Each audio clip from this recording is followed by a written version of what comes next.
bersungguh-sungguh lagi. Katakan ini sebagai janji kita di hadapan Tuhan.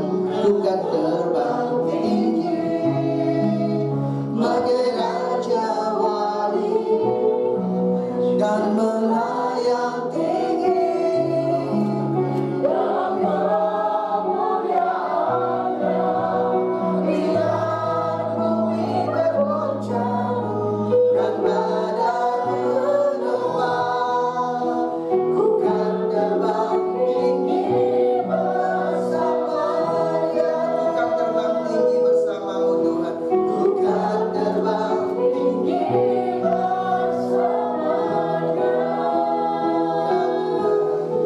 Ku kan terbang tinggi bersamamu.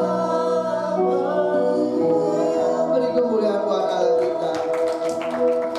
Ini kerinduan kami Tuhan. Untuk kami Tuhan senantiasa Tuhan bawa naik terus dan terus naik, melihat kemuliaan demi kemuliaan dalam kehidupan kami. Tapi biarlah setiap kami Tuhan boleh mempersiapkan hidup kami. Ketika Engkau izinkan kami naik, Tuhan berikan kekuatan kami untuk kami dapat menjalani setiap proses dalam kehidupan kami, sehingga kami terus naik dalam kehidupan ini sampai pada satu titik Tuhan membawa kami terbang bersamamu. Terima kasih Tuhan, terima kasih. Sebentar Tuhan kami akan belajar kebenaran firman-Mu. Biar Tuhan urapi setiap kami, sehingga setiap benih firman yang ditaburkan boleh menjadi bekal buat setiap kami, menjadi berkat buat kami, sehingga kehidupan kami semakin hari boleh semakin diserupakan akan Engkau Tuhan. Terima kasih Tuhan, di dalam nama Yesus. Yang siap mendengarkan firman Tuhan, mari sama-sama katakan amin. Silakan duduk. Shalom teman-teman. Shalom. Kok lemas ya? Shalom. Shalom. Oke, tadi nyanyi kan lumayan teriak-teriak ya kan? Ya. Mendengarkan firman Tuhan juga semangat ya. Amin. Oke, saya akan bahas kurang lebih sama ya dengan ayat yang akan kita pelajari, sama dengan yang disampaikan oleh teman kita Maxi minggu lalu ya. Tapi mungkin setiap orang punya sudut pandang yang berbeda ya. Nah, kita akan baca dulu di Yohanes 15, Yohanes pasal 15 ayatnya yang ke-8.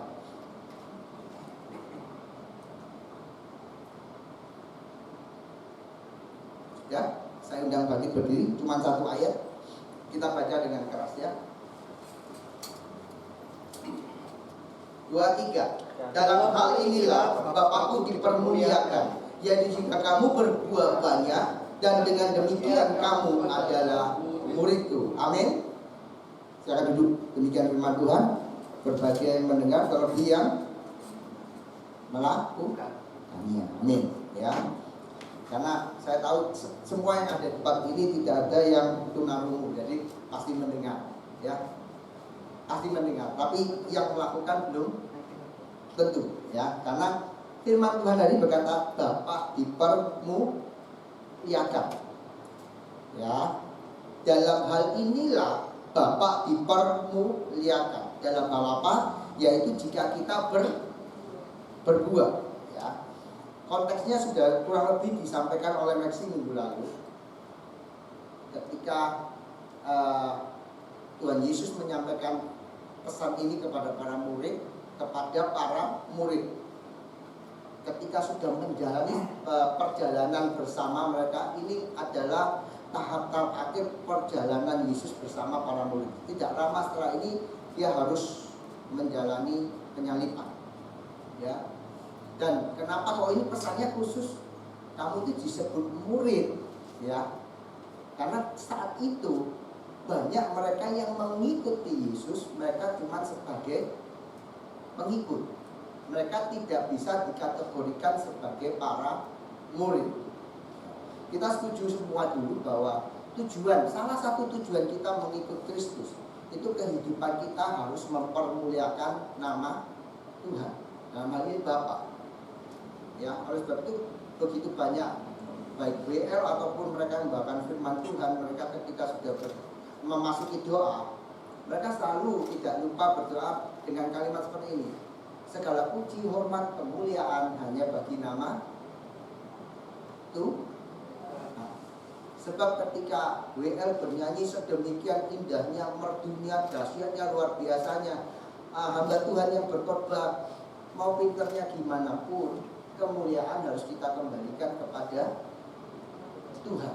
Itu kalau bicara di atas mimbar, ya. Tapi kan baik kehidupan WL ataupun yang bawa firman, itu kan nggak tiap hari 24 jam itu ada di atas mimbar.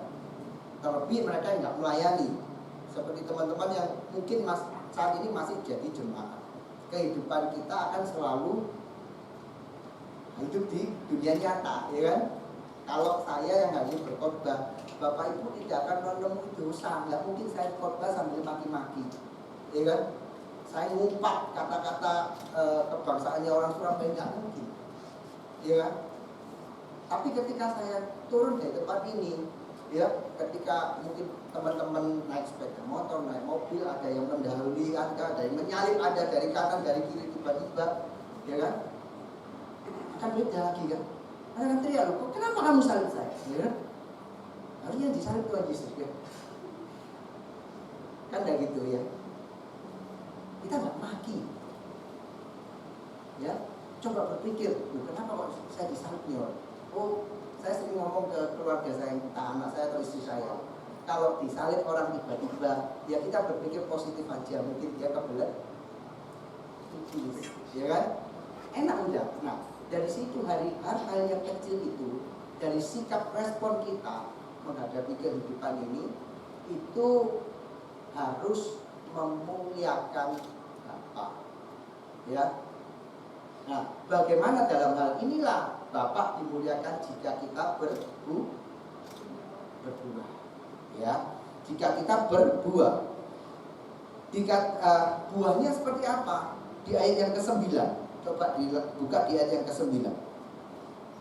Dalam hal inilah Bapakku dipermuliakan jika kamu berbuah banyak. Lompat ke ayat ke-9. Seperti Bapa telah mengasihi aku, demikian juga aku telah mengasihi kamu. Tinggallah di dalam kasihku. Buah yang pertama yang Tuhan Yesus mau pada konteks di ayat ini, di pasal ini adalah kasih. Ya, adalah kasih. Teman-teman bisa tolong buka di 1 Korintus 13 ayat 4 dan 8. Rasul Paulus itu merumuskan dengan lebih jelas gimana sih kasih itu, ya kan? 1 Korintus 13 4 dan 8. Ayat yang ke-4 dulu, ya. Ayat apa? Yosef, ya. Kasih itu sabar, kasih itu murah hati, ia tidak cemburu, ia tidak memegahkan diri dan tidak sombong. Cukup dulu, ya. Kasih itu sabar. Sabar itu kasih, belum tentu, ya kan? Kasih itu sabar. Sabar itu kasih, belum tentu. Kalau kita bisa bersabar, itu ada dua kemungkinan, ya. Kita bersabar karena memang dilandasi oleh kasih, atau kita bisa bersabar karena posisi kita berada di bawah orang yang ada di atas kita. Kita nggak bisa ngamuk. Umpamanya, ya, saya bekerja sebagai seorang karyawan. Bos saya itu marah-marah dimanapun karena saya lagi sedang butuh pekerjaan dan butuh duit. Anda bisa sabar? Bisa, ya. Jadi kasih itu pasti sabar. Sabar belum tentu kasih, ya. Nah, dari belajar ketika kita ada di posisi bawah, tidak memiliki otoritas, tapi kita di bawah otoritas, kita bisa sabar. Tuhan akan melihat itu, memperhitungkan itu sebagai sebuah kesetiaan. Maka ketika Anda dipercaya sebuah otoritas, Anda akhirnya tidak menjadi otoriter, ya. Kasih itu tolong ditampilkan, tidak mengurangi kota, kan? Kalau kasih itu sabar, kasih itu murah hati, ya. Ayat yang kelima dilanjutkan. Ia tidak melakukan yang tidak sopan, ia tidak mencari keuntungan diri sendiri, ia tidak pemarah, tidak menyimpan kesalahan orang lain. Ayat yang ke-6, ia tidak bersukacita karena ketidakadilan, tetapi karena kebenaran. Ayat ke-7, ia menutupi segala sesuatu, percaya segala sesuatu, mengharapkan segala sesuatu, sabar menanggung segala sesuatu. Yang ke-8 terakhir, kasih itu tidak berkesudahan. Nubuat akan berakhir, ya. Bahasa roh akan berhenti, pengetahuan akan lenyap. Tapi kasih itu akan terus ada. Yang pada akhirnya tetap ada itu kasih. Anda mau berbahasa roh di depan ini, bagaimanapun model bahasa rohnya, mau pinternya gimana pun, kita harus pinter jadi orang Kristen, ya kan? Apalagi yang diizinkan membagikan firman Tuhan, harus terus menggali terus, belajar terus. Tapi itu bukan jadi bukan dinilai sebagai buah, ya dong?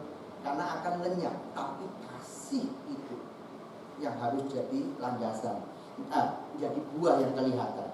Nah, buah yang berikutnya ada di ayat yang ke-10. Jikalau kamu menuruti perintahku, kamu akan tinggal dalam kasih, seperti aku menuruti perintah Bapakku dan tinggal dalamnya.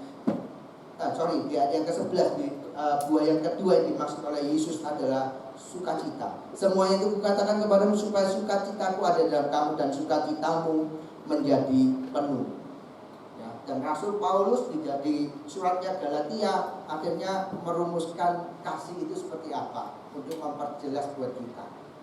Buah kasih itu seperti apa? Ya, ada 9 rasa daripada buah yang diharapkan ketika kita ini mempunyai kehidupan sebagai pengikut Kristus, sebagai murid Kristus, dan kita berbuah, ya. Buahnya itu kasih, sukacita, damai sejahtera, kesabaran, kemurahan, kebaikan, kesetiaan, kelemahan, kelembutan, dan penguasaan diri.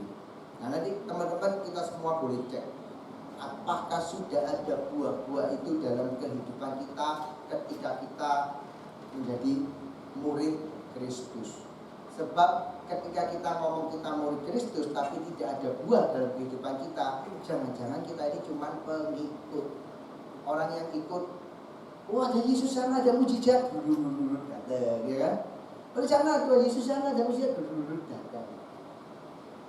Ya mungkin saat ini kita, oh aku butuh berkat, datang ke gereja. Oh aku butuh cewek, cari pasangan hidup, datang ke gereja. Enggak. Tapi kita harus jadi seorang murid. Untuk berbuah, kan jadi seorang murid harus berbuah.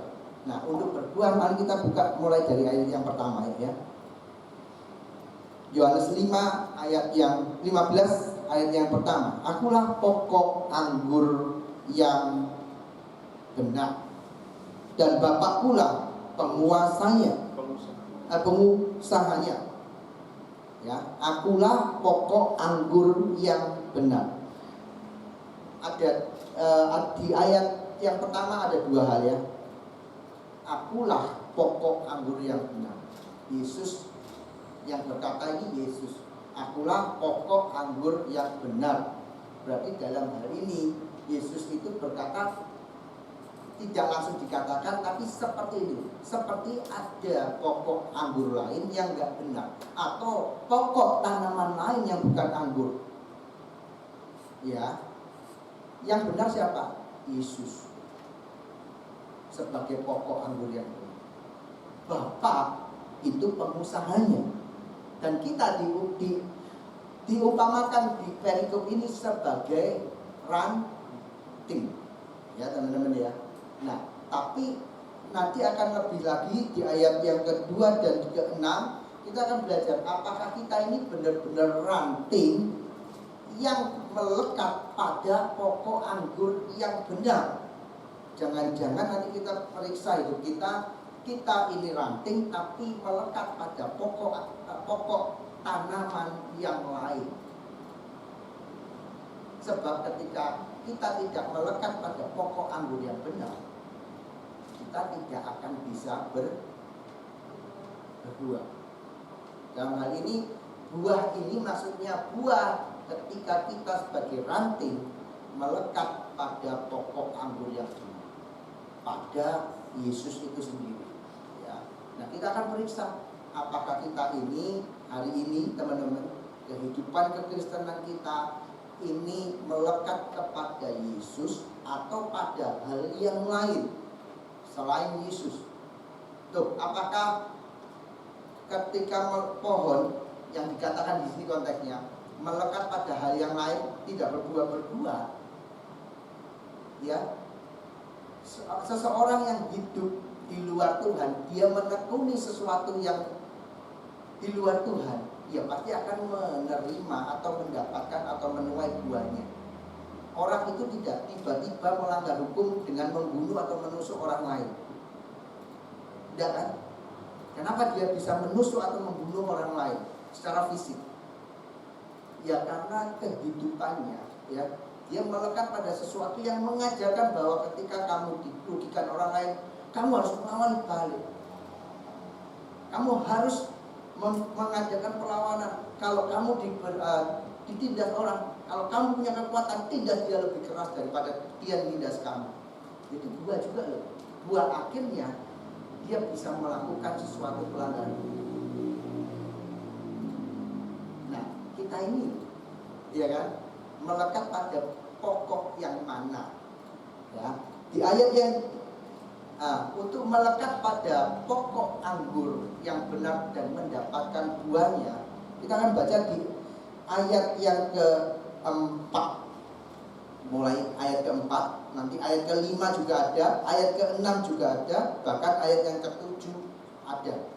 Satu kata, tinggal. Ya.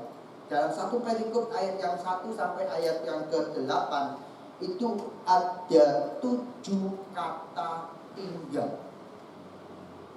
Diulang terus, ya. Di ayat yang keempat itu ada 3 kali kata tinggal.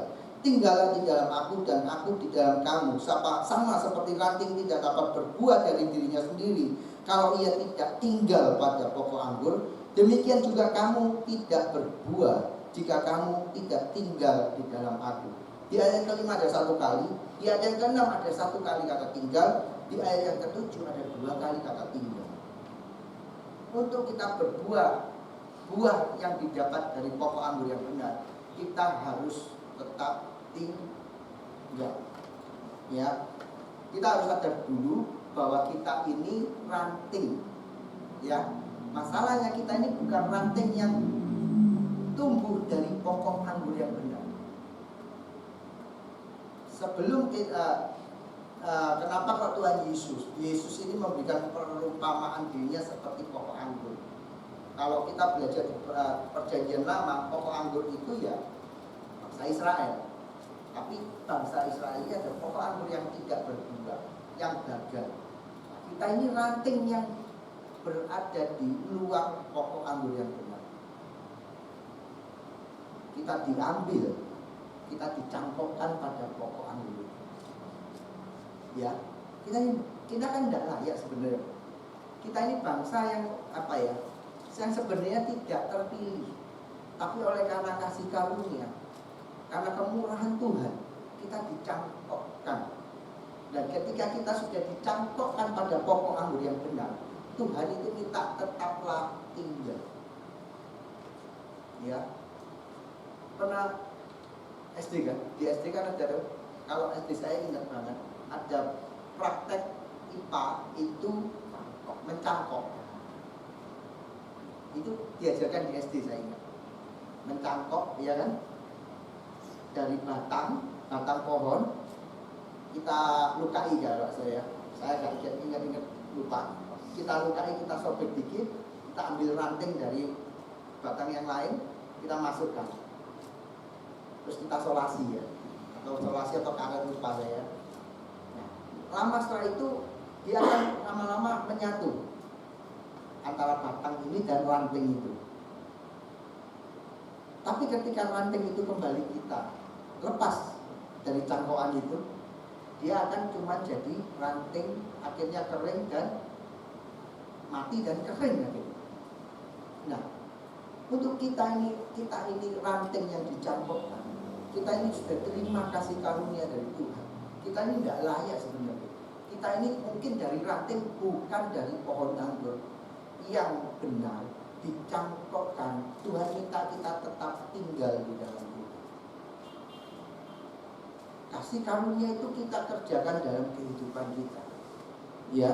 Nah, ketika kita sudah menerima kasih karunia dan kita mengerjakannya, maka ayat yang kedua akan berkata seperti, kembali ke ayat yang kedua. Setiap ranting padaku yang tidak berbuah dipotongnya, tapi ranting yang tetap tinggal itu, dan setiap ranting yang berbuah, ya, ranting yang tetap tinggal akan mulai berbuah.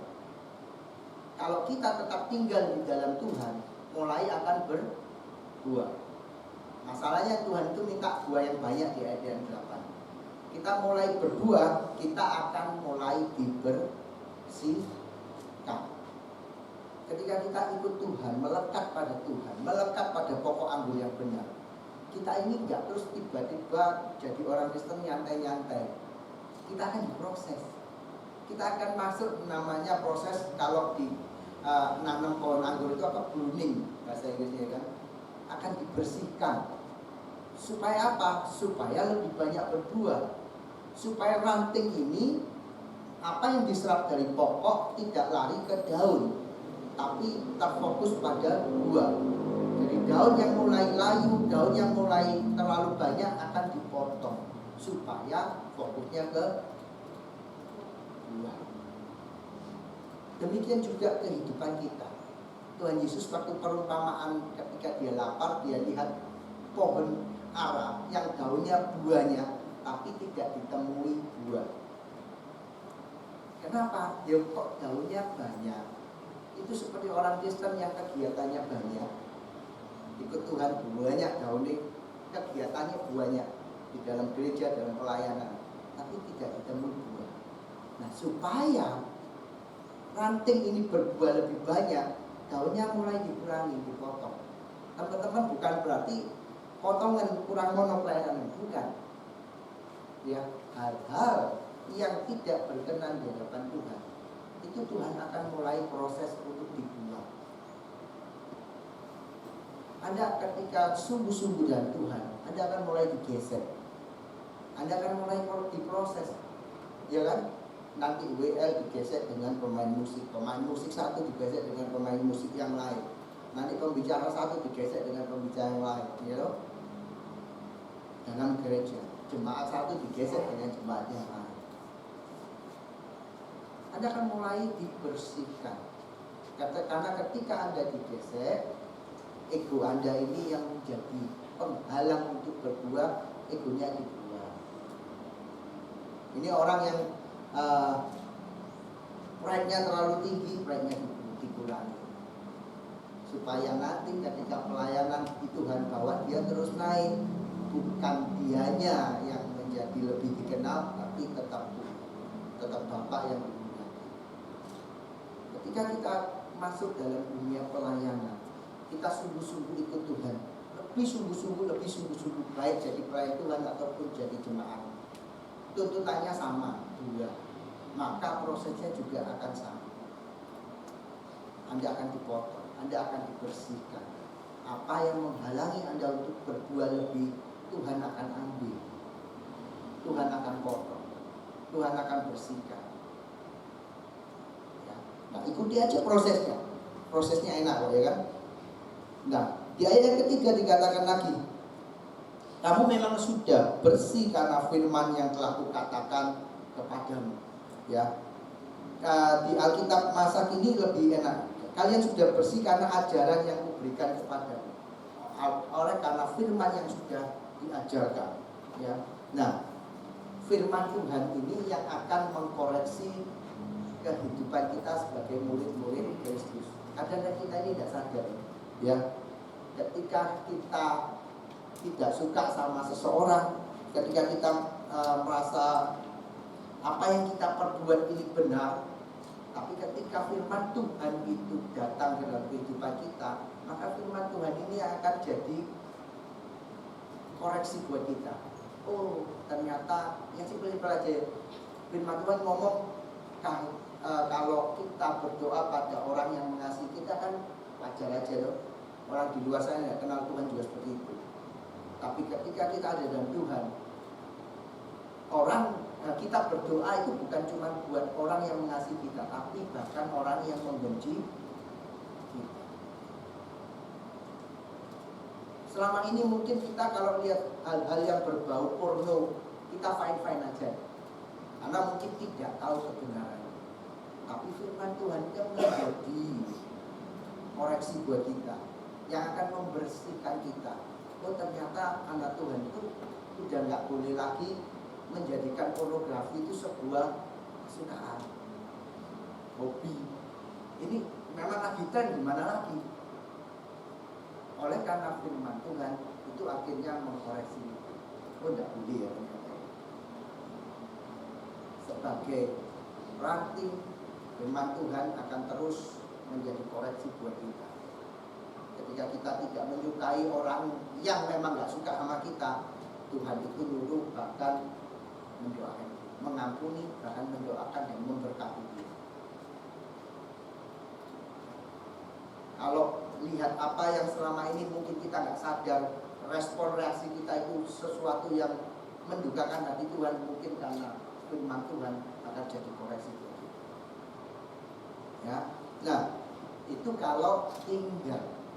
Masalahnya ada yang tidak tinggal. Setiap ranting padaku yang tidak berbuah, ya, ayat 4, tinggallah di dalam aku dan aku di dalam kamu. Sama seperti ranting tidak dapat berbuah dari dirinya sendiri kalau ia tidak tinggal pada pokok anggur. Ya, ada ranting yang tidak tinggal. Ketika di ayat yang 8 tadi ngomong, kamu itu harus berbuah banyak dengan tinggal. Masalahnya ada yang tidak tinggal, yang tidak berbuah, yang di ayat kedua tadi ngomong akan dipotong. Ya, nah kalau kita mendapati hari ini kita mengkoreksi melihat kehidupan kita, ternyata hidup kita ini belum berbuah. Hidup saya kok belum berbuah, kok belum ada buah dalam kehidupan saya sebagai jemaat di tempat ini, sebagai bahkan pelayan Tuhan pun. Nah, jangan-jangan kita ini tidak tinggal pada pokok anggur. Ya, nah dalam tafsiran yang lain itu ada kata ini, tidak tinggal pada pokok anggur yang benar.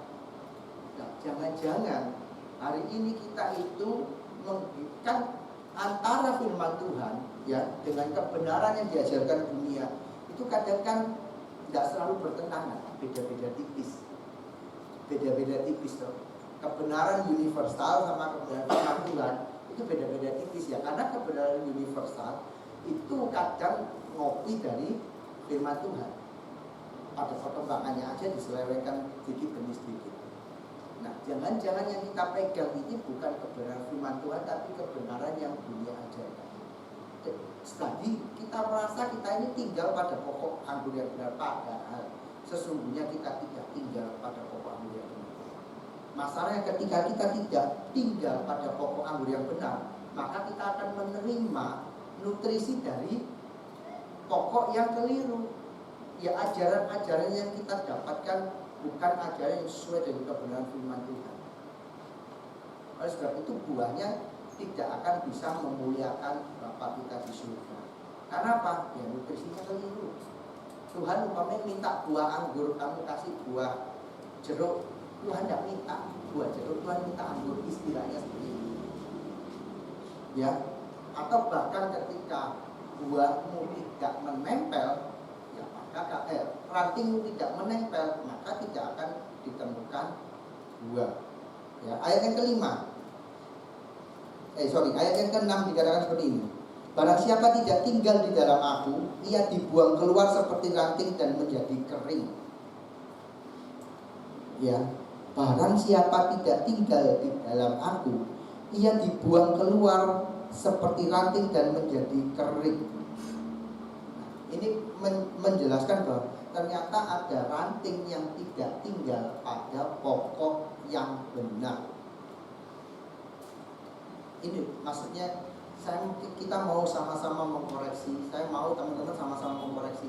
Apakah kita selama ini kehidupan kita ini benar-benar tinggal dalam pokok anggur yang benar? Sebab kalau tidak, ia akan dibuang keluar seperti ranting dan menjadi kering. Ya. Kalau kita tidak tinggal pada pokok anggur yang benar, berarti ada pokok tanaman yang lain dan kita itu melekat pada itu, tapi rantingnya menjadi satu. Ya. Pohon anggur itu rantingnya itu menjalar. Pada saat yang bersamaan akan ada tanaman lain yang bukan anggur yang kadang menjadi satu dengan ranting dari anggur, tapi dia bukan dari pokok anggur. Kita akan jadi seperti itu. Sepertinya ranting dari pokok anggur, tapi sesungguhnya bukan melekat pada pokok yang benar. Bisa aja teman-teman temui mereka ada sama-sama di tempat ini, ya, pergi gereja sama-sama, pelayanan mungkin sama-sama, tapi buahnya tidak pernah ditemui seperti buah yang diminta oleh Tuhan. Itu bisa saja teman-teman, bisa saja mungkin bahkan saya. Kita harus selalu mengkoreksi, ya kan? Yudas, salah satu murid Tuhan Yesus, itu tinggal 3,5 tahun bersama-sama Tuhan Yesus, ikut pelayanan Tuhan Yesus, mungkin makan tidur bareng sama 11 murid yang lain, tapi buahnya beda. Yang mana Yudas tidak berbuah seperti apa yang Tuhan Yesus mau. Ternyata didapati pada akhir hidupnya dia bukan murid Kristus yang sejati. Mungkin teman-teman, ya kan, itu yang 3,5 tahun hidup bareng sama Tuhan Yesus. Apalagi teman-teman kita yang hari ini, ya, kita baca firman Tuhan bolong-bolong, ya kan, atau enggak sama sekali baca firman Tuhan waktu ke gereja. Coba diperiksa. Atau bahkan yang ngerti firman Tuhan, pelayanan sekalipun, benarkah kita melekat pada pokok anggur? Saya tidak sedang menghakimi, ini jadi koreksi buat saya juga, ya. Sebab ketika saya hari ini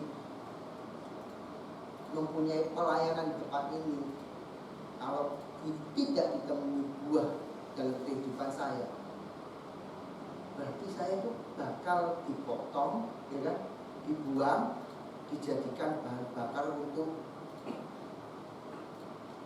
kayu bakar. Sama nasibnya teman-teman dan saya kalau seandainya kehidupan kita tidak melekat pada pokok anggur yang benar. Hari ini ayo kita koreksi. Yang sebab tujuan, salah satu tujuan kita hidup itu untuk memuliakan nama Tuhan, tidak untuk memuliakan nama kita sendiri masing-masing atau nama gereja ini sekalipun. Harus nama Tuhan yang kita tinggikan. Dalam hal ini, kalau kita berbuah banyak, masalahnya buah itu tidak akan pernah bisa kita temui, tidak akan bisa kita hasilkan kalau ternyata ranting kita tidak pernah melekat pada pokok anggur yang benar. Kalaupun kita sudah melekat pada pokok anggur yang benar, ya kan, itu akan diproses, teman-teman, akan dibersihkan. Apa yang kurang dari hidup kita, apa yang terlalu melenceng dari apa yang Tuhan mau, Tuhan akan potong. Tuhan akan hilangkan dari hidup kita. Kita akan terus dibenturkan oleh kebenaran firman Tuhan. Kehidupan kita akan selalu dibenturkan oleh kebenaran firman Tuhan. Apa yang menjadi gaya hidup kita yang kita pandang ini aku sudah benar, ternyata kan sering ketika firman Tuhan disampaikan oleh siapapun di depan ini, di depan mimbar ini, akhirnya kita tahu, oh ternyata apa yang selama ini saya hidupi, yang saya pandang fine, nggak ada apa, nggak salah, nggak melukai orang lain, ternyata keliru di hadapan Tuhan. Banyak loh, kalau teman-teman punya teman di luar lingkungan gereja ini, di luar lingkaran gereja ini, Anda punya pergaulan di luar sana, kan sering kita dengar tuh, orang-orang di luar sana ngomong, apa yang salah hidupku? Aku gak pernah nyakiti orang lain, aku gak pernah makan uangnya orang lain, aku gak pernah mengkhianati orang lain. Tapi dia tidak pernah punya hubungan dengan Tuhan. Mereka merasa fine hidupku kok. Apa yang salah? Kadang pemikiran seperti itu ada dalam pemikiran orang-orang yang tiap minggu datang ke gereja. Dan ketika hal itu dibenturkan oleh kebenaran firman Tuhan, nah itu jadi koreksi buat kita sebagai ranting. Kenapa? Supaya kehidupan kita berbuah lebih banyak. Dan kita periksa, ya kan, ranting kita sebagai ranting. Kita ini sudah melekat pada pokok anggur yang benar. Jangan-jangan kita tidak melekat pada pokok anggur yang benar. Dan ketika kita salah melekat, maka nutrisi apa yang kita dapat itu tidak bisa melekat. Kebenaran dunia yang akhirnya menguasai pikiran dan hati kita. Gak salah kadang tindakan anak-anak Tuhan, ya, tindakan kita sebagai orang Kristen tidak jauh beda dengan tindakan orang di luar Kristen. Cara berpikir orang-orang Kristen harusnya sesuai dengan pikiran Kristus. Karena nutrisi yang didapat itu nutrisi dari pokok anggur, bukan dari pokok tanaman yang lain. Itu semua bisa dilihat dari buah-buah kehidupan kita sebagai orang Kristen. Nah ini teman-teman ya, ayo sama-sama periksa. Kita ini udah lama loh jadi orang Kristen, ya kan? Siapa kan? Mungkin begitu lahir ada yang sudah Kristen. Mungkin ada yang cuma 1 tahun ini jadi orang Kristen. Mungkin ada yang beberapa bulan. Beraneka macam. Ayo periksa, ada buahnya enggak sudah? Ya, sebab yang dituntut oleh Tuhan itu buah. Bukan berapa lama kita jadi orang Kristen, tapi buahnya. Kita ayo sama-sama belajar. Ya, ketika saya menyiapkan firman Tuhan ini, pasti dong ini mau koreksi saya terlebih dulu. Di mana saya menghadapi konflik di pekerjaan, konflik di keluarga, konflik dimanapun Tuhan izinkan saya berada, itu bisa mengetes kualitas buah saya. Ya, demikian juga teman-teman menghadapi konflik dimanapun. Sebab ketika kita masih hidup, kita tidak akan lepas dari konflik. Dan itu bisa memperlihatkan kualitas dari buah kita sebagai orang Kristen, sebagai murid Kristus. Sebab sebagai ranting yang harus berbuah lebih banyak, kita akan dibersihkan, kita akan terus digesek. Hari ini Anda digesek dengan sesama jemaat, besok Anda akan digesek dengan sesama pelayan Tuhan. Anda akan terus digesek. Pedang, ya, pedang dari seorang pendekar yang hebat sekalipun, dia tidak digesek itu cuma sekali. Bahkan setelah dia selesai dia dibuat berperang, dia akan kembali menajamkan pedang. Ketika hari ini kita selesai digesek dengan si A, Anda akan kembali nanti besok digesek dengan si B. Setelah Anda beres selesai konflik Anda dengan si D, jangan khawatir, nanti si C dan si D akan mengantri untuk menggesek itu. Bukan cuma digesek, ada ujian apapun, ujian yang lain akan mengantri untuk kita hadapi, untuk diselesaikan. Sampai akhirnya buah kita ini dinilai buah yang berkualitas di dalam kita. Dituntut berbuah yang banyak di ayat 8. Dan oleh sebab itu kita baru diomong bisa dipanggil sebagai murid, bukan cuma pengikut. Ya. Ayat ini ditulis Tuhan Yesus, ayat ini ditujukan kepada para murid yang setelah tidak lama setelah ini Tuhan Yesus akan meninggalkan mereka. Tuhan Yesus tidak kepingin mereka yang mendengar hari itu, mungkin 12 murid plus murid-murid yang lain, tidak sekedar jadi para pengikut yang mana ikut melihat Yesus cuma mengharapkan ada mujizat, ada atraksi, ada apa yang memuaskan mata mereka, memuaskan daging mereka.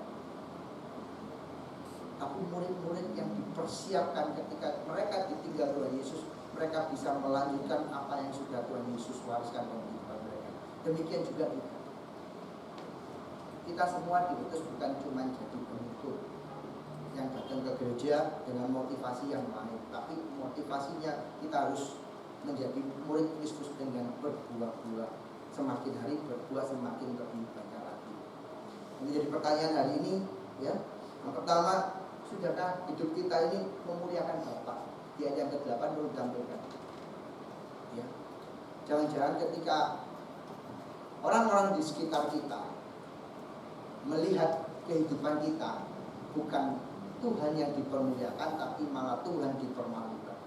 Orang Kristen kok kayak gitu. Ini kan bahasa atau kalimat yang familiar kita dengar, ya, orang Kristen kok kayak gitu. Ya memang sebagai orang Kristen kita ini disorot.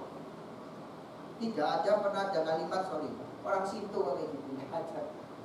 Bukan karena orang situ nggak ada di sini. Agama yang paling mayoritas tempat ini pun kita jarang dengar orang itu kok kayak gitu, ya. Tapi bahasa orang Kristen kok kayak gitu itu bisa. Kenapa? Karena seharusnya orang Kristen itu memuliakan nama Tuhan. Kita ini kitab yang terbuka, yang mana setiap orang bisa melihat Kristus harusnya terbaca dalam kehidupan kita melalui pikiran, perbuatan, ya, cara kita bersosialisasi dengan orang, cara kita menjadi berkat buat banyak orang. Tidak usah jauh-jauh. Firman Tuhan dari Pagembaran ngomong, mulai dari Yerusalem, dari lingkungan rumah kita sendiri. Kalau saya, kehidupan pribadi saya, ya, Anda bisa interview istri saya, anak saya, atau bahkan ART di rumah saya. Kalau di rumah saya gagal memuliakan nama Bapa, tidak usah jauh-jauh nih kita ngomong, aku akan jadi berkat di Papua, tidak usah jauh-jauh. Mulai dari rumah kita. Lanjutkan ke lingkungan Anda. Anda masih kerja, masih sekolah atau sudah kerja, Anda ada berada di mana, Anda harus jadi berkat untuk kehidupan Anda memuliakan Tuhan Yesus. Nah, ini jadi koreksi, ya. Ayo, sebagai murid Kristus, sudahkah kita ini memuliakan nama Tuhan mulai dari rumah kita? Semua, maaf ya, tanpa merendahkan, semua punya rumah kan? Ya. Perlu kadang mungkin teman-teman mengadakan kuesioner, ya. Si A bisa tanya ke rumah si B terhadap keluarganya, bukan untuk menghakimi, tapi supaya itu memotivasi kita kan. Saya welcome teman-teman mau interview istri, anak atau ART saya, ya. Kalau istri anak saya takut nanti nggak dikasih uang jajan kan, tapi kalau ART kan free. Datang ke kantor saya, interview mereka. Kalau memang harus dikoreksi hidup saya, memang namanya nanti harus bersih. Kadang kan sebagai orang Kristen, kadang kita ini kalau menilai hidup kita sendiri kan selalu bersih. Kadang orang lain masih ada cermin untuk kita lihat, oh masih ada yang kurang. Oh di sini ada bekas kecap, kita nggak bisa lihat kalau nggak ada cermin. Ya. Nah, yang kedua, sudahkah kita berbuat? Ya, banyak, semakin hari harus buah itu semakin banyak ditemukan dalam kehidupan kita. Kalau dulu disenggol dikit marah, hari ini bukan berarti lebih marah lagi, enggak. Ayo, punya hati yang lebih berbeda. Jangan, beberapa teman saya punya bio di IG-nya itu kalimatnya seperti ini kalau di bahasa Indonesia kan, dia menulis dengan bahasa Inggris. Respon saya bergantung dengan Anda memperlakukan saya. Kurang lebih seperti itu. Kebaikan saya itu bergantung dengan bagaimana Anda memperlakukan saya. Tapi itu ditulis bahasa Inggris dan saya nggak bisa menginggriskannya, ya. Saya nggak pintar bahasa Inggris. Orang Kristen kan nggak harus seperti itu. Anda tidak akan bisa berbuah kalau Anda punya prinsip kehidupan seperti itu. Sebab orang Kristen itu ya jadi orang Kristen kalau dinilai dari daging nggak enak. Kalau orang luar mau bisa ngomong seperti itu, kebaikan saya itu bergantung dengan sikap Anda baik nggak dengan saya. Tapi orang Kristen kan nggak harus. Murid Kristus itu harus berbuat baik meskipun orang lain tidak baik dengan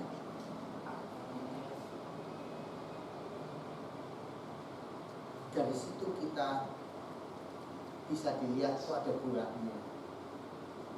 Ya, saya itu dulu kalau ya saya tadi ngomongnya disalib atau didahului mobil orang itu pengaruh nggak suka. Ya, satu kali saya pernah buka kaca itu kalau teman-teman tahu di pertigaan Pelosok Baru. Saya dulu rumah di Pelosok Timur ya. Di pertigaan Pelosok Baru kali juga sini jalan apa lupa. Saya waktu itu masih naik minibusnya Isuzu Panther ya. Saya itu tahu ya mobil kecepatannya pasti lebih cepat dari becak. Tapi hari itu ada becak yang mendahului saya. Bukan karena becaknya pakai turbo, bukan. Karena di depan ada mobil yang lambat, ya kan? Masalahnya ketika becak itu mendahului saya, dia nggak mendahului gini terus. Dia paksa potong untuk masuk di antara celah antara mobil saya dan mobil depan. Ya, entah saya ini punya keberanian dari mana. Becak itu saya pepet, saya buka kaca, saya mati-mati. Itu dulu. Ya, saya tidak berpikir panjang. Saya tidak berpikir kalau umpamanya tukang becak itu juga kesurupan, itu dia bisa hantam saya. Dan saya percaya di sana lebih banyak tukang becak daripada saya. Ya, namanya solidaritas kan? Ya, pasti yang ada tukang becak bergerombol akan apa ya namanya? Kalau orang bahasa Indonesia, bahasa Surabaya kan nawur ya kan? Tawuran. Akan ngeroyok saya. Tapi hari ini saya mulai belajar respon yang berbeda. Sampai pada satu titik hari ini saya punya pemikiran kalau saya disalib siapapun, entah becak atau sepeda engkol sekalipun, mungkin dia kebelet tipis. Ya, itu paling gampang ya. Oh, didahului dengan nyawur, mungkin dia memang kebelet tipis, itu biarin ya. Oh, mungkin ini orang ini ditelepon orang rumahnya, bapakmu sakit parah mau mati, dia kayak gitu ya pantas ya kan. Kita punya pemikiran yang sudah berbeda, bukan lagi berpikir ngajar mobil disalib sama becak hilang harga diri saya, kita buka kita aja pukul-pukulan. Enggak seperti itu. Harus ada buah yang ditemui, yang buah itu terlihat dari perubahan karakter dan kehidupan kita, perubahan dalam cara berpikir kita. Kalau dulu kita berpikir dengan landasan kebenaran dunia, tapi hari ini harusnya kebenaran firman Tuhan yang menguasai kehidupan kita. Karena cara kita sebagai ranting, kita melekat pada pokok yang benar.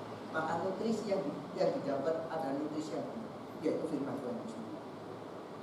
Yang ketiga, maka kita pantas, bukan pantas, kita akan dipanggil sebagai murid.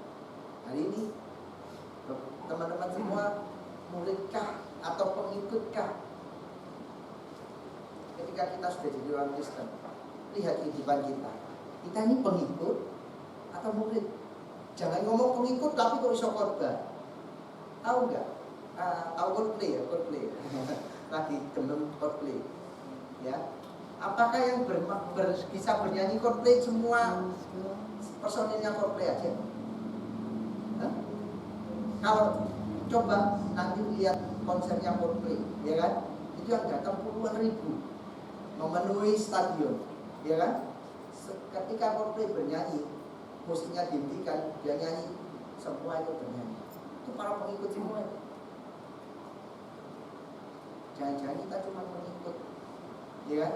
Meskipun saya ini berkorban di hari ini, tempat ini, saya ngerti, meskipun belum banyak firman Tuhan, saya ngerti.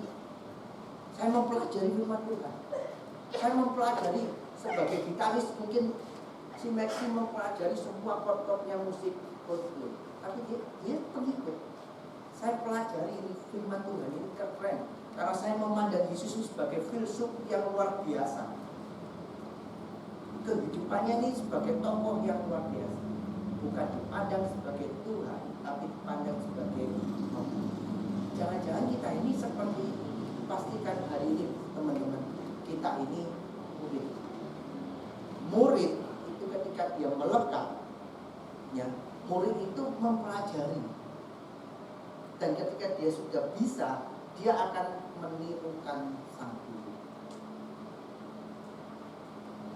Ya, oleh sebab itu sebagai murid Kristus, cara bicara teman-teman, cara berpikir teman-teman, tindakan teman-teman, respon hati kita menghadapi segala sesuatu itu harusnya niru cara Yesus merespon segala sesuatu, cara Yesus berbicara, cara Yesus berpikir, cara Yesus melakukan segala sesuatu itu harusnya ada dalam kehidupan kita.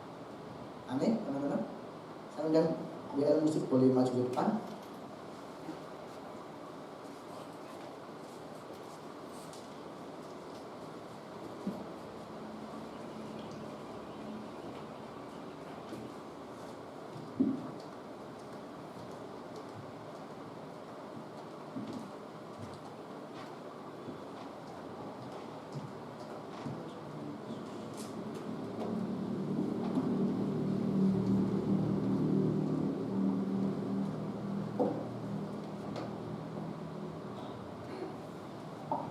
Saya undang teman-teman bagi berdiri.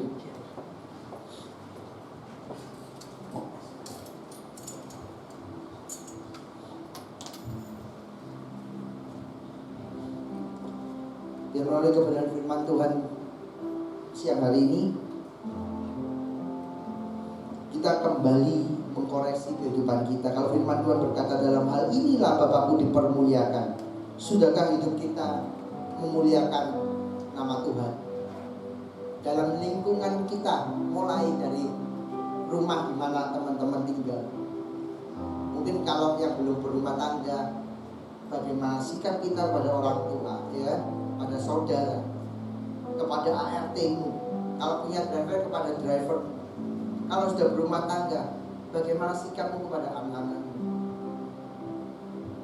Sampai pada tempat kamu sekolah, tempat kamu bekerja, dimanapun hari ini Tuhan tempatkan, ya, harusnya Bapa dipermuliakan di dalam kehidupan kita, ya.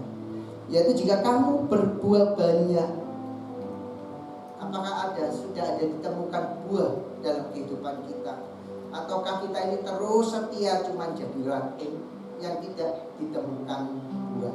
Jangan-jangan ranting itu bukan ranting yang melekat pada pokok anggur yang benar. Anda sedang melekat pada sesuatu yang keliru, maka nutrisi yang didapat pun keliru. Jangan-jangan kebenaran dari dunia yang Anda hidupi hari-hari ini, sehingga Anda tidak bisa berbuah, buah yang diingini Tuhan. Tapi kalau sebagai ranting kita melekat pada pokok anggur yang benar, seharusnya Tuhan bisa melihat buah. Sekeliling Anda bisa melihat buah dari kehidupan Anda mengiring Tuhan, dari kehidupan Anda selama Anda jadi murid Kristus. Ada buahnya, ada perubahan Anda berpikir, perubahan karakter Anda, dan perubahan merespon segala sesuatu yang Anda hadapi hari-hari ini. Itu loh buah yang Tuhan inginkan. Adakah kasih, damai sejahtera, ya? Anda harus didapati berbuah banyak. Maka, ya, dengan demikian kamu adalah murid. Pastikan kehidupan kita ini kehidupan murid Kristus, bukan sekedar pengikut, bukan sekedar penggembira, tapi kita ini murid Kristus, yang mana harusnya kita meneladani cara hidup Kristus, cara Kristus berbicara, ya kan, berperilaku, merespon segala sesuatu. Itulah yang harusnya hidup dalam kita. Maka kita layak disebut murid Kristus. Kita naikkan satu pujian.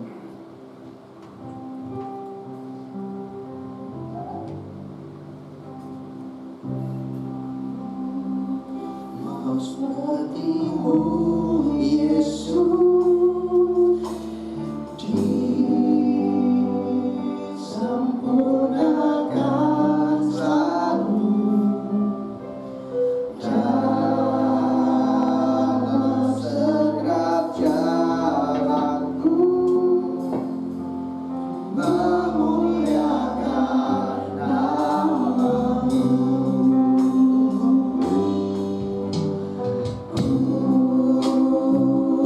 Mau seperti-Mu Yesus, disempurnakan selalu dalam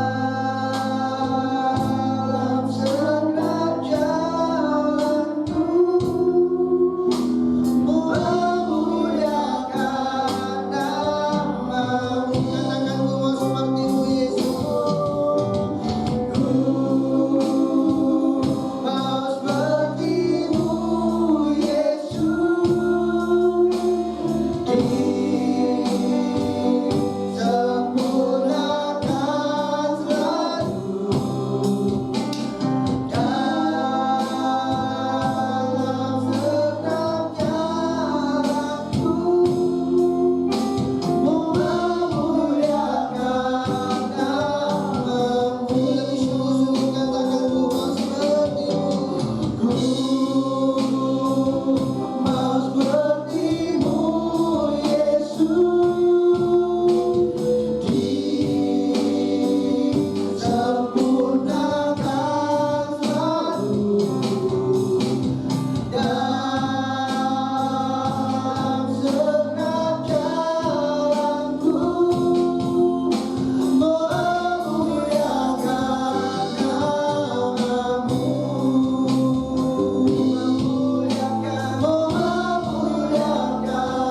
nama-Mu, memuliakan nama-Mu, biar kehidupan kami Tuhan, setiap apapun yang kami lakukan perbuat, biar semuanya boleh memuliakan nama Tuhan. Sebab Tuhan, kehidupan kami sebenarnya adalah sebuah kitab yang terbuka, yang boleh dilihat oleh setiap orang. Ketika mereka melihat, membaca kehidupan kami, ada Yesus, ada Kristus dalam segala sesuatu aspek kehidupan kami. Ketika kami berkata-kata, berperilaku, berpikir, bertindak, biar Yesus hidup di dalam setiap semuanya itu. Terima kasih Tuhan, biar Roh Kudus memampukan kami untuk kami boleh menghidupi setiap kebenaran firman yang sudah kami dengar, sehingga kehidupan kami semakin hari boleh semakin diserupakan akan Engkau. Terima kasih Tuhan, di dalam nama Yesus kami berucap syukur, haleluya, amin. Tuhan Yesus berkati.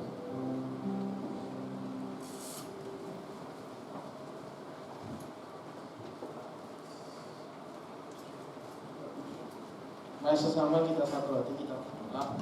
Bahwa kami mengucap syukur Tuhan lewat ibadah pada siang hari ini, kami telah terberkati oleh kebenaran firman-Mu, bagaimana pokok anggur yang benar. Kami mau hidup di dalam pokok anggur yang benar. Kami pun mau melakukannya. Ini adalah satu bagian bahwa untuk keselamatan Tuhan. Kami mau mengerjakan setiap apa yang telah kami miliki saat ini Tuhan. Meteraikan firman Tuhan pada siang hari ini, biarlah boleh sama-sama mengubahkan perilaku kami, mengubahkan pola pikir kami, mengubahkan setiap kondisi hati kami yang mungkin selama ini masih keliru menjalani kehidupan kami Tuhan. Terus cangkram kehidupan kami, khususnya di masa muda ini, biarlah terus semakin hari Tuhan, kami terus mau semakin menempel, semakin tertanam dalam pokok anggur yang benar, sehingga lewat kehidupan kami, buah yang kami hasilkan boleh dinikmati oleh banyak orang Tuhan.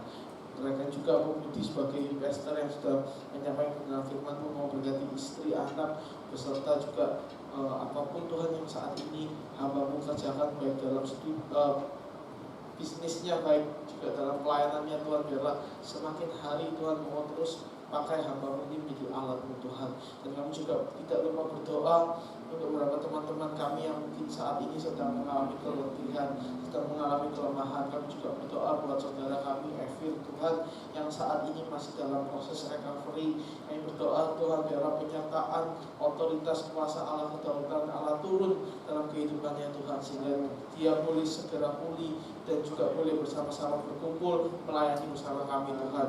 Setiap segala penyakit yang ada di dalam kelemahan tubuhnya Tuhan, kami percaya Tuhan kuasa mujizat-Mu ada melindungi untuk anak-Mu ini Tuhan. Kami percaya Tuhan, biarlah penyertaan penghiburan dari datangnya pada Roh Kudus itu yang membawa Evers boleh semakin hari memiliki iman yang benar, iman yang kokoh hanya dalam nama-Mu saja Tuhan.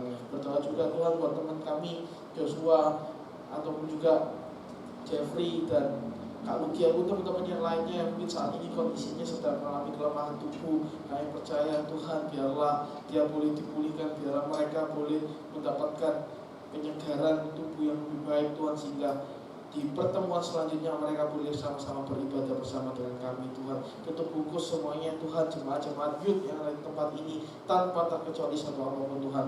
Bukan hanya secara kondisi tubuh saja Tuhan, tapi mau berkati setiap kami mungkin yang saat ini sedang menjalani masa studi, pekerjaan, atau mungkin bisnis, apapun Tuhan, semuanya Tuhan, kami mau alaskan ini hanya dalam nama-Mu Tuhan. Sebab kami tahu kami adalah anak-anak muda-Mu Tuhan, kami mau menjadi teladan, kami pun juga mau Tuhan kehidupan kami boleh sama-sama terberkati dan juga memberkati bagi banyak orang Tuhan. Dan tiba saatnya kami juga akan mengumpulkan persembahan. Biarlah berkati setiap persembahan yang kami berikan ini, biarlah boleh menjadi berguna bagi kerajaan di tempat ini Tuhan. Kami mau beri dengan mengucapkan syukur dalam nama Tuhan Yesus. Haleluya. Amin. Ya, persembahan boleh dijalankan. Saya persembahan dijalankan ada beberapa pengumuman. Yaitu yang pertama, teman-teman youth bisa hadir dalam ibadah doa malam setiap hari Kamis jam 7 malam di tempat ini. Dan juga teman-teman bisa juga hadir ibadah umum setiap hari Minggu jam 9 pagi dan ibadah youth seperti yang kita lakukan sekarang jam 12 siang. Dan untuk minggu depan kita akan dilayani oleh hambanya Pendeta Vera Daniel.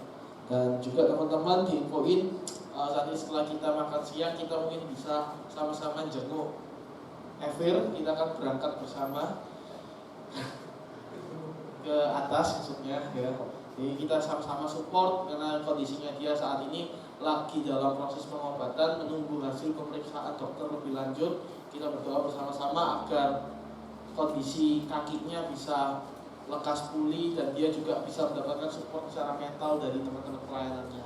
Dan juga teman-teman jangan lupa Sabtu ini kita akan jadwal komsel teman-teman. Jadi diharapkan setiap youth khususnya para youth yang sudah terlibat ini ya bisa ikut terlibat pelayanan, maksudnya bisa ikut dalam ibadah komsel besok Sabtu jam 6 sore di tempat ini, dimana komsel ini akan juga melanjutkan seri dari eksposisi kitab Roma. Itu pengumuman yang bisa aku sampaikan. Terima kasih, Tuhan Yesus memberkati. Firman Tuhan, mari kita akhiri ibadah pada siang hari ini. Saya akan kita sama berdiri bersama.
hanya bagi nama Tuhan. Terima kasih Tuhan, biar ibadah kami ini juga boleh menyenangkan hati-Mu Tuhan, memuliakan nama-Mu. Terima kasih Tuhan, berkati setiap anak-anak-Mu Tuhan, yang siang hari Tuhan mereka datang, mereka beribadah, Tuhan mereka yang mengambil bagian dalam pelayan pekerjaan Tuhan siang hari ini. Kiranya Tuhan sendiri yang memberkati setiap mereka. Terima kasih Tuhan buat karya-Mu yang luar biasa dalam kehidupan setiap kami, sehingga setiap kami hari ini boleh dilayakkan untuk beribadah menyembah Allah yang luar biasa. Terima kasih Tuhan. Dan kalau sebentar setiap kami akan pulang, kami mau angkat tangan kami mau terima berkat dari Allah Bapa, Putra dan Roh Kudus yang memberkati dengan kami dengan kasih karunia-Nya, damai sejahtera-Nya dan penyertaan-Nya yang sempurna atas setiap apapun yang kami lakukan kerjakan, baik itu studi sekolah kami, usaha pekerjaan kami, pelayanan kami mengiring Tuhan. Tuhan Yesus sendiri yang menjadikan semuanya berhasil. Di dalam nama Yesus yang percaya, mari sama-sama katakan amin. Tuhan Yesus memberkati.